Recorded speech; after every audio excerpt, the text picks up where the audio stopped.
Bienvenue à Terre de Mission, l'émission religieuse du dimanche de TV Liberté, en ce dimanche 4 décembre, deuxième dimanche de l'Avent.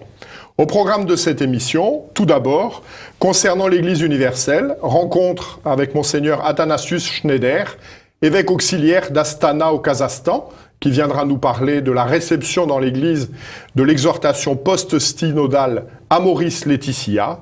Ensuite, rencontre avec Monsieur l'abbé Troadec à propos de l'Immaculée Conception et de la Fête des Lumières à Lyon. Enfin, l'Église en marche, présentation par Vianney Chatillon de l'Académie musicale Notre-Dame de Liesse.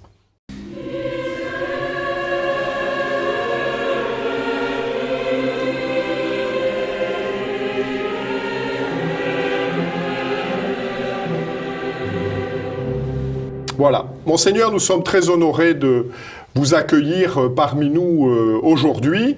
Vous venez spécialement en France à l'occasion de cette émission et de la fête du livre de Renaissance catholique le 4 décembre. Nous vous remercions également de vous exprimer en français, qui n'est pas votre langue maternelle, mais que vous maîtrisez néanmoins de manière tout à fait honorable.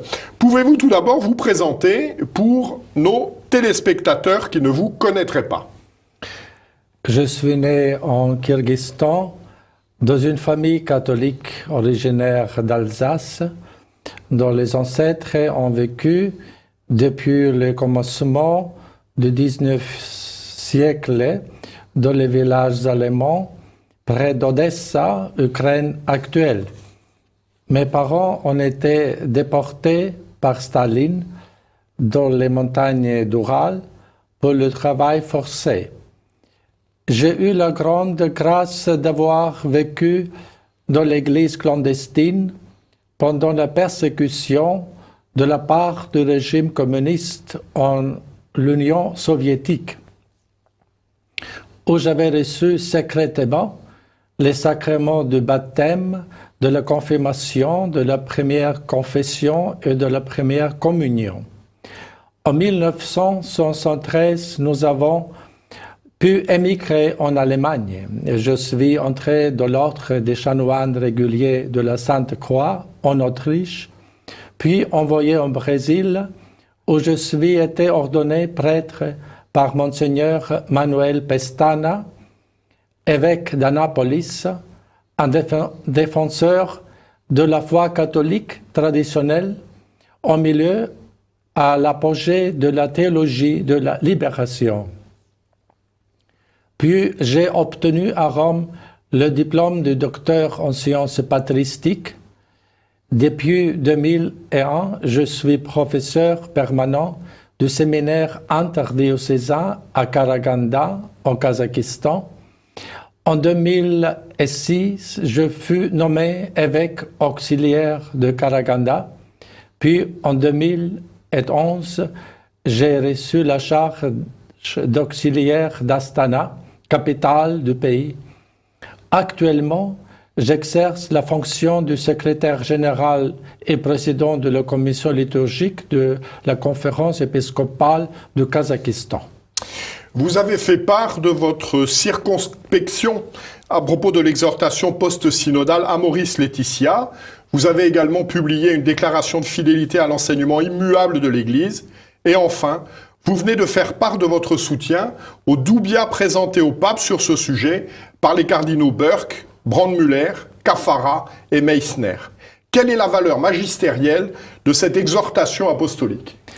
La valeur magistérielle de l'exhortation apostolique Amoris Laetitia est déterminée par l'intention de son auteur, le pape François, qui l'a exprimé avec les claires affirmations, comme par exemple les suivantes, lesquelles je cite.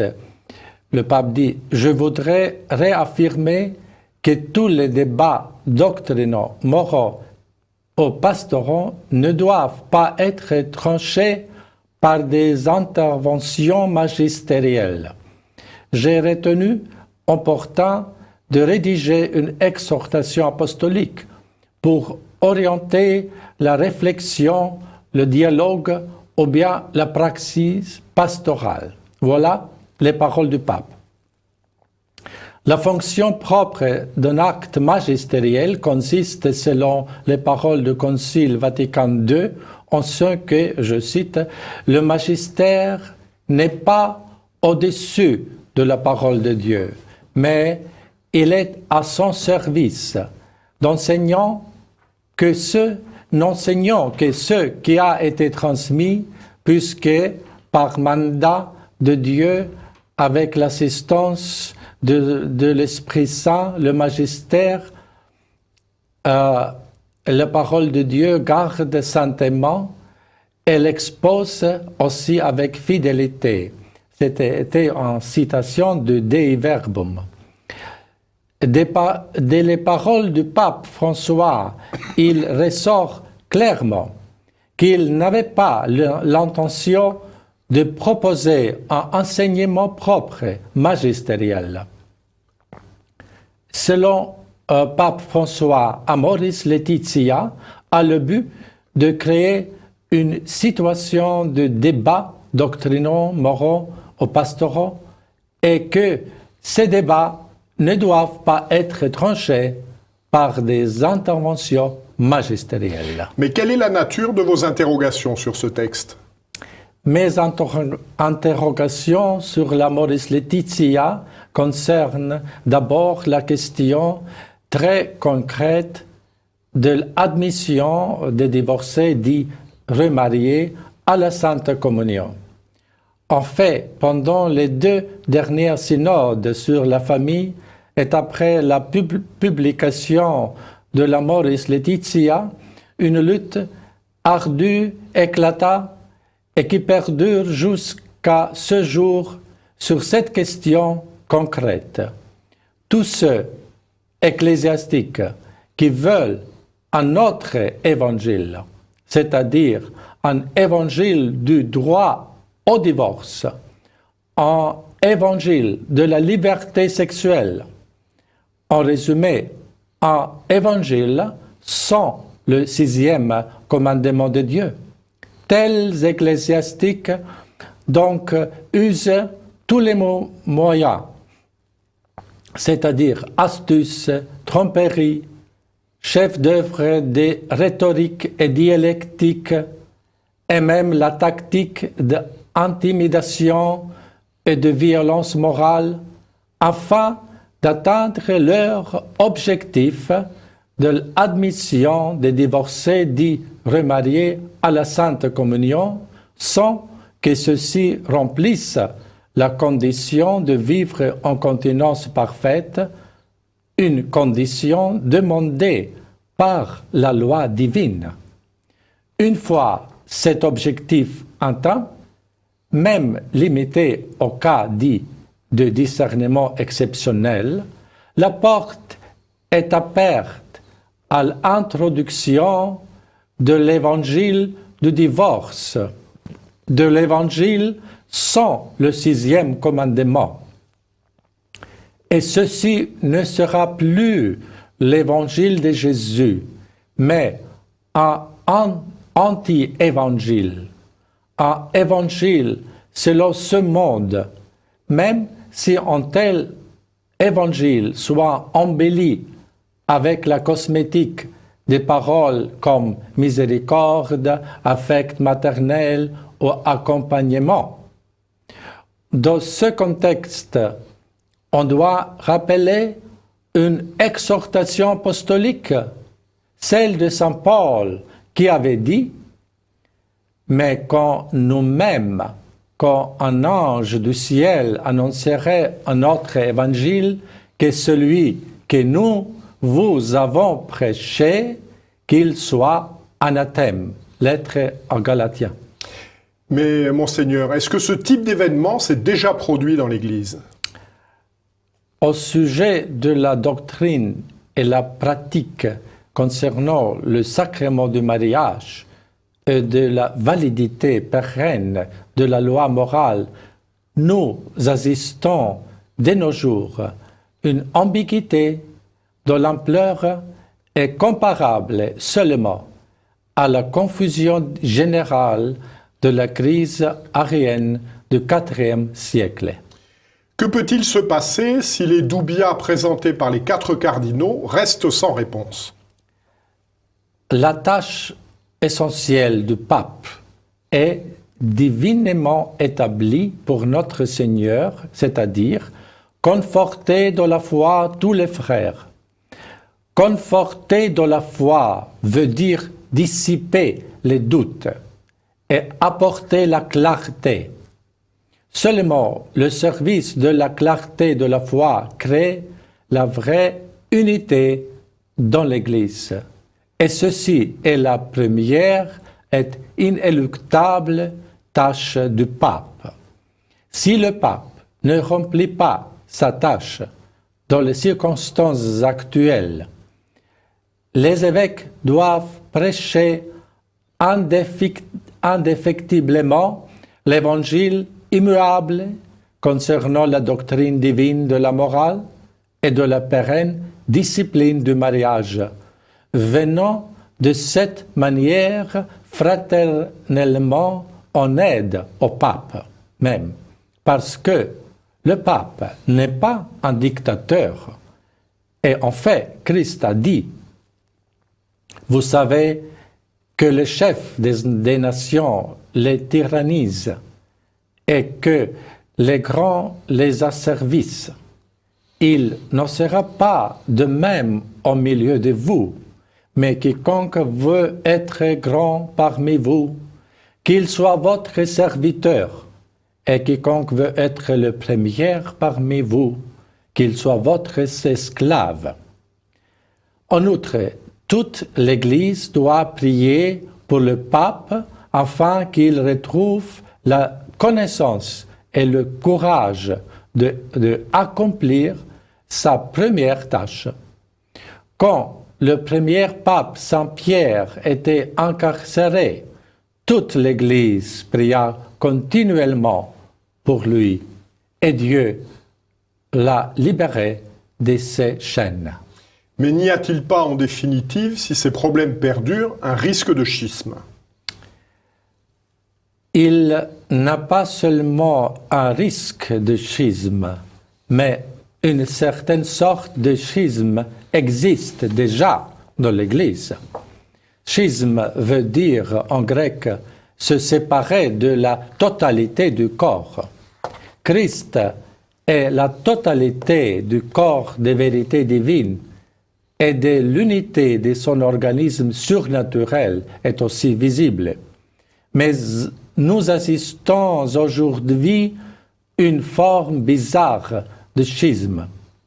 À l'extérieur, nombreuses ecclésiastiques sauvegardent l'unité formelle avec le pape, quelquefois pour des raisons de la carrière propre ou d'une sorte de papolatrie, et en même temps, ils ont brisé les liens avec Christ, la vérité, et avec Christ, la vraie tête de l'Église.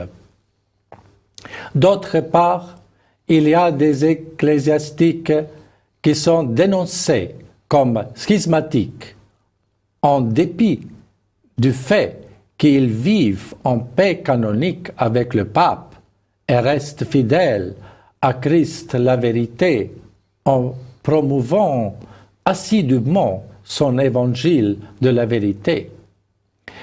Il est évident que ceux-ci qui sont à l'intérieur des vrais schismatiques en rapport avec le Christ usent des calomnies avec l'unique objectif de faire taire la voix de la vérité, en projetant de manière absurde son propre état schismatique intérieur auquel ecclésiastiques qui, indépendamment des louages ou des blâmes, défendent les divines vérités.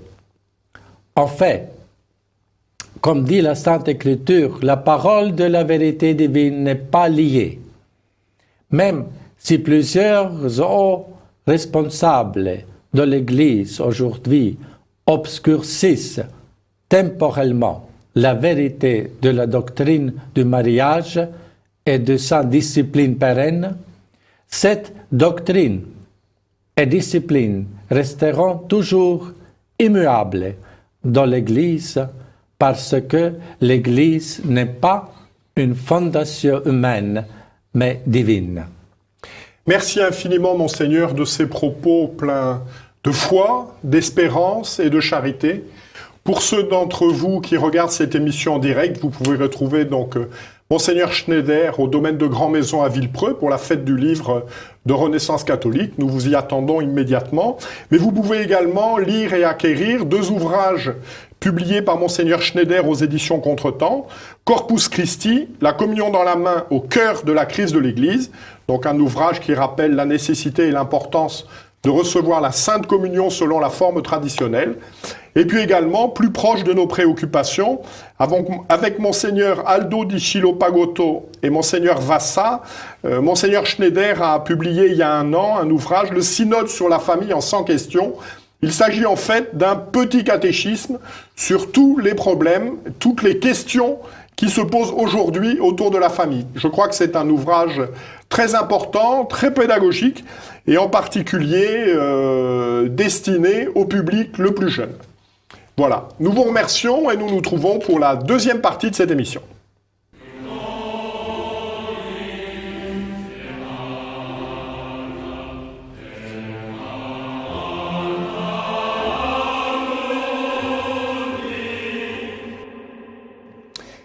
Nous nous retrouvons donc pour cette seconde partie d'émission, encore avec Monsieur l'abbé Troadec, qui était avec nous la semaine dernière, et toujours en utilisant le petit fascicule qu'il nous avait présenté, de l'Avent à l'Épiphanie au jour le jour. Et nous célébrerons cette semaine la fête de l'Immaculée Conception, le 8 décembre, donc jeudi. Et il nous a paru opportun de revenir un petit peu sur ce qu'est l'Immaculée Conception. Alors, Monsieur l'abbé, c'est quoi l'Immaculée Conception ? Alors c'est vrai que le terme lui-même est peut-être un peu difficile pour certains à saisir de prime abord. En fait, immaculé veut dire sans tache.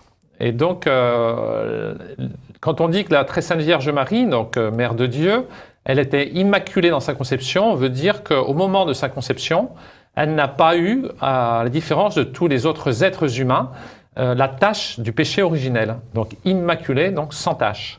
Et non seulement elle n'a pas eu cette tâche du péché originel, mais elle a été comblée de grâce, comme l'archange Gabriel lui dira le jour de l'Annonciation, « Je vous salue, pleine de grâce ». Donc cette plénitude de la grâce a envahi l'âme de la très sainte Vierge Marie comme créature tout à fait privilégiée, déjà en prévision des mérites de son divin Fils, de notre Seigneur Jésus-Christ, donc dès sa conception. Et alors, en quoi convenait-il que la mère du Christ fût Immaculée Conception ? Eh bien, pour cela, il faudrait revenir à l'histoire de l'humanité, mais je serai très bref. C'est que Dieu n'a pas créé l'homme dans l'état dans lequel il est aujourd'hui. Il l'avait créé dans un état de perfection. Il était au paradis, mais un paradis terrestre, ce n'était pas encore le ciel. Et il lui avait donné la liberté, et avec des dons tout à fait particuliers, des dons qu'on appelle préternaturels, et surnaturels aussi. Et malheureusement, Adam et Ève ont été infidèles à Dieu, ils ont désobéi par orgueil. Et par conséquent, eh bien, toute l'humanité s'est retrouvée plongée dans ce pauvre monde dans lequel nous sommes aujourd'hui, éloignés du paradis. Mais au moment de la chute, Dieu, dans sa grande miséricorde, a annoncé déjà un sauveur en disant au serpent, je mettrai une inimitié entre toi, Satan, et la femme par excellence, c'est la très sainte Vierge Marie, entre ta descendance, donc les suppôts de Satan, et sa descendance, la descendance de la très sainte Vierge Marie, donc notre Seigneur Jésus-Christ. Et donc, dans la mesure où la très sainte Vierge Marie était appelée pour écraser de son pied virginal la tête du serpent, comme on la représente aussi justement par exemple dans la médaille miraculeuse, où la Sainte Vierge aussi a demandé qu'on écrive d'ailleurs au bas de cette médaille ô Marie conçue sans péché, priez pour nous qui avons recours à vous. Eh bien, il ne convenait pas que le démon ait eu la moindre influence sur elle, ne serait-ce qu'un seul instant, d'où justement ce grand privilège de l'Immaculée Conception.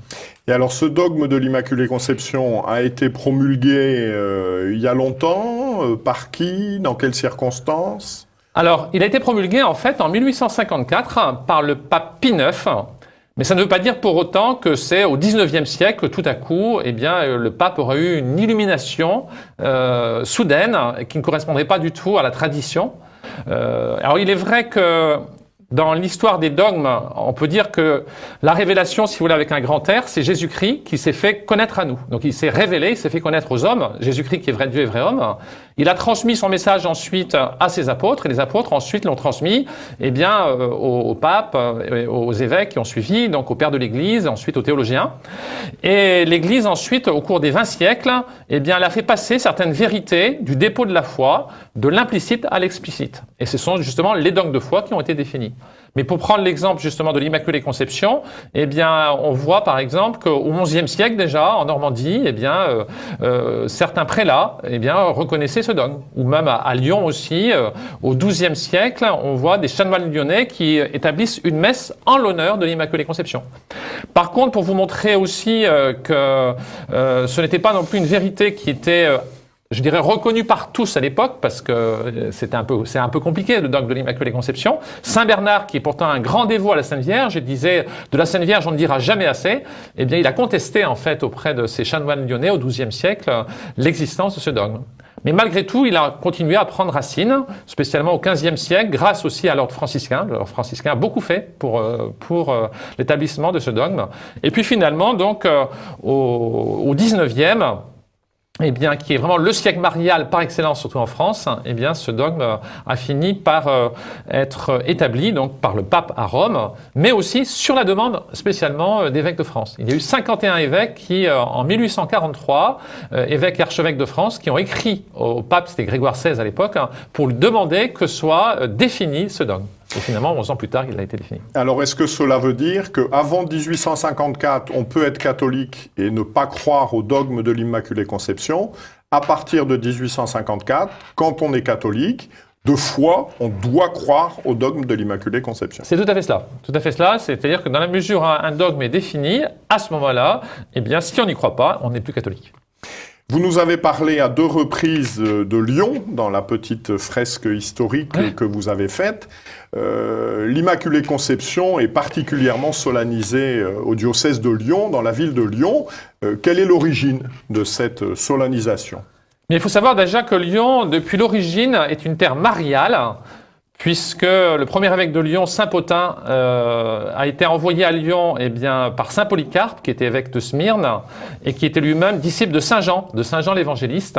Saint Jean l'Évangéliste, qui a accueilli la Très Sainte Vierge Marie chez lui, donc, pendant les 15 ou 20 ans après l'ascension, la montée de Jésus-Christ au ciel, comme cela était déjà demandé par le Christ lui-même lorsqu'il était sur la croix.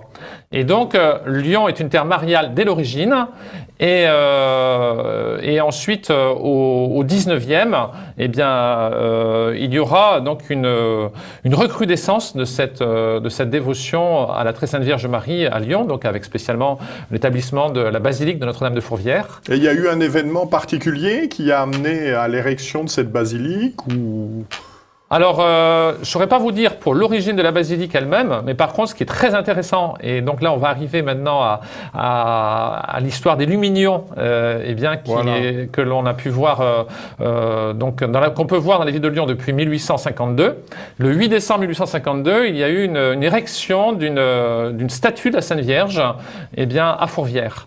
Et à cette occasion, il avait été prévu de faire un grand feu d'artifice devant la basilique, mais le temps ne l'a pas permis. Et spontanément, les Lyonnais ont mis des luminions à leurs fenêtres. Et c'est devenu une tradition ensuite, d'année en année, en fait, de remettre ces lumières. Donc aujourd'hui, ça s'appelle, on en parle régulièrement, la fête des Lumières, et ça continue à être mis en valeur par les Lyonnais. Est-ce que la dimension religieuse a été conservée Alors personnellement, donc j'ai été prêtre à Lyon de 1988 à 1996, et donc pendant 8 ans. Et donc précisément, c'est la période où on a commencé au départ à illuminer les monuments. Donc ça a été la première étape, donc c'est à partir de 89. Et après en 96, je suis parti, mais depuis 99, on parle maintenant à Lyon de la fête des Lumières. Donc il y a En effet, donc Lyon est vraiment sous les feux des couleurs, donc chaque année. Mais c'est vrai que c'est une fête qui est devenue, hélas, une fête vraiment païenne, quoi. On s'aperçoit quand on est donc à Lyon, où on faisait une procession qui allait donc de la cathédrale Saint-Jean à Fourvière. Donc on passait vraiment d'un monde à l'autre parce qu'on avait une messe solennelle, une belle messe où on louait la très sainte Vierge Marie. Et puis après, on se retrouve dans les rues et là, on voit qu'on est vraiment dans une atmosphère qui est bien éloignée, hélas, de la tradition catholique. Alors, à l'occasion du 8 décembre, la page 28 et 29 de votre petit fascicule, pouvez-vous peut-être nous livrer quelques pensées et quelques résolutions que les malheureux téléspectateurs qui n'auront pas encore votre fascicule d'ici le 8 décembre pourront néanmoins utiliser? Alors, en effet, donc par exemple, dans la méditation, à un moment donné, donc, on retrouve ce passage « Que vous êtes belle, ô Notre-Dame, vous qui n'avez jamais contracté la moindre souillure, la moindre faute, la moindre imperfection. Ayant pour mission d'être la mère du Sauveur et d'écraser la tête du serpent infernal, il ne convenait pas que vous eussiez contracté la moindre tâche, la moindre imperfection. » Et donc, ensuite, après, donc, dans les pensées, donc, une du père Kolb, l'Immaculée, voilà notre idéal, s'approcher d'elle, s'identifier à elle, lui permettre d'envahir notre cœur et tout notre être, pour qu'elle vive et agisse en nous et par nous, qu'elle aime Dieu avec notre cœur, que nous lui appartenions sans limite, voilà notre idéal. Ou encore, beaucoup plus concis, le curé d'Ars, consacrez-vous à Marie, priez-la bien, cette bonne mère, honorez-la, surtout dans son Immaculée Conception. Et les résolutions que vous proposez? Alors, première résolution, reprendre l'habitude de dire son chapelet si on l'a perdu. Ensuite, se consacrer à la Sainte Vierge. Ou enfin, pour pratiquer la vertu qui nous manque le plus, prendre une résolution précise. Merci infiniment, Monsieur l'abbé, de ces précisions. Donc, ces fascicules sont disponibles soit sur Internet, sur le site de Via Romana, soit au séminaire Saint-Curé d'Ars à Flavigny, soit normalement, nous l'espérons, dans toutes les bonnes librairies. Merci beaucoup. En paix.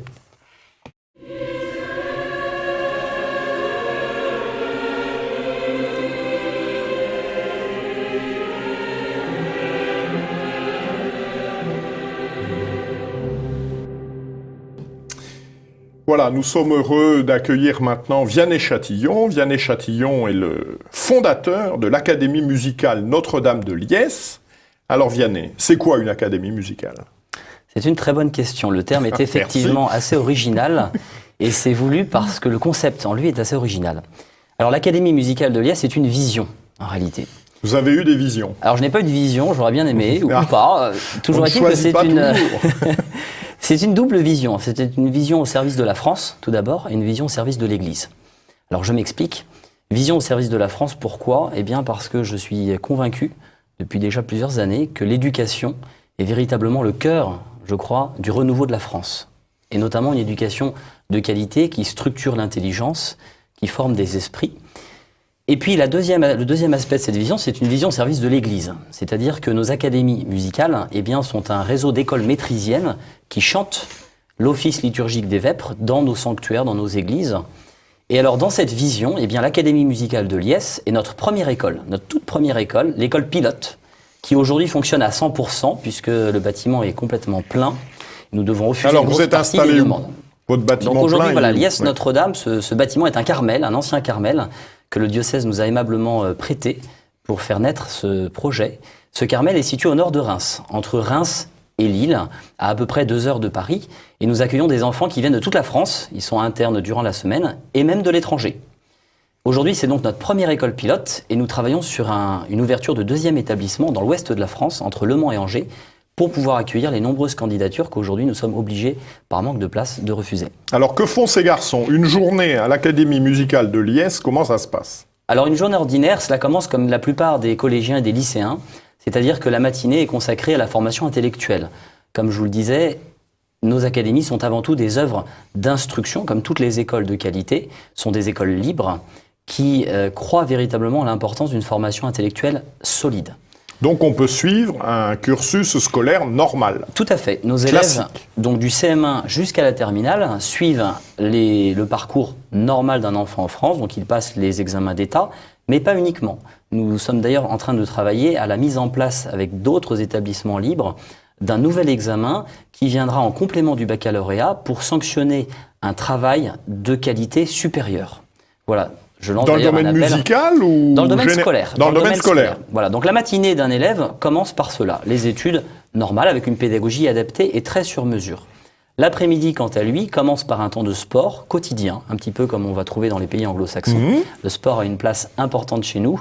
Et comme je sais, Jean-Pierre, que tu aimes les dictons latins, comme moi, eh bien, je ne peux que citer mens sana in corpore sano. Mais je crois que c'est très important non seulement de le citer, mais effectivement de le mettre en pratique. Alors, le travail manuel et le sport ont une place importante chez nous.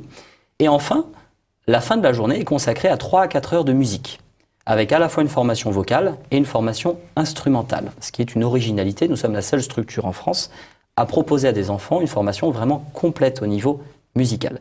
Et le point culminant de la journée est, comme je le disais tout à l'heure, le chant des vêpres, quotidiennement au pied de Notre-Dame de Liesse. Notre-Dame de Liesse qui est une Vierge noire vénérée depuis le XIIe siècle en Picardie, dans un petit sanctuaire royal, pluriséculaire, que j'invite nos téléspectateurs à venir visiter s'ils ne le connaissent pas, venir en pèlerinage même.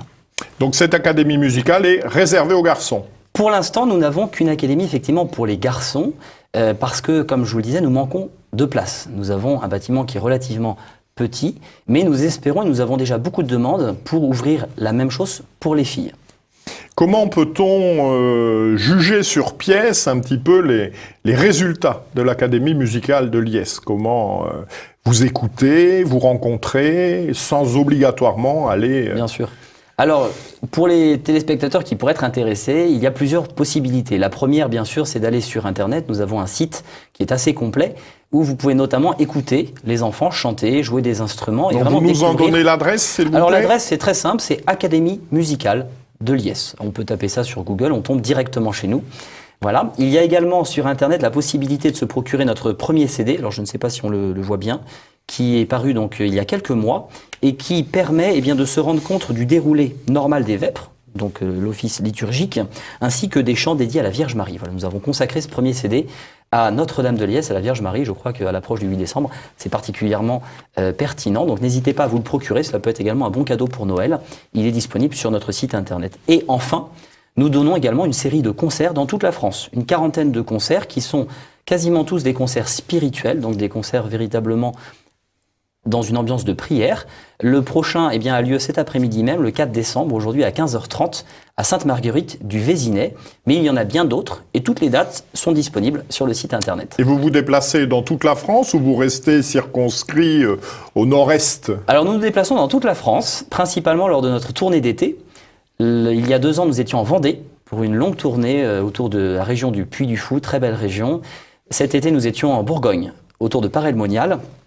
Et l'été prochain, nous serons dans la Sarthe, entre Le Mans et Angers, justement sur le site où nous sommes en train de préparer l'ouverture d'une 2e académie musicale. Eh bien, merci de nous avoir présenté avec passion cette académie musicale que j'ai déjà eu l'occasion d'écouter avec beaucoup de plaisir. Vous nous rappelez les moyens de prendre contact avec vous? Le plus simple, sur Internet, Académie musicale de Liesse.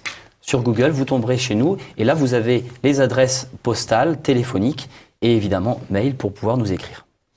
Voilà, merci beaucoup. Donc nous nous retrouvons pour la prochaine émission de Terre de Mission, le 11 décembre prochain. Cette émission sera animée par nos amis Guillaume de Thieulois et Daniel Abiche. En attendant, je nous souhaite à tous un bon Avant et que Dieu, qui est Père, Fils et Saint-Esprit, nous garde. Je vous remercie.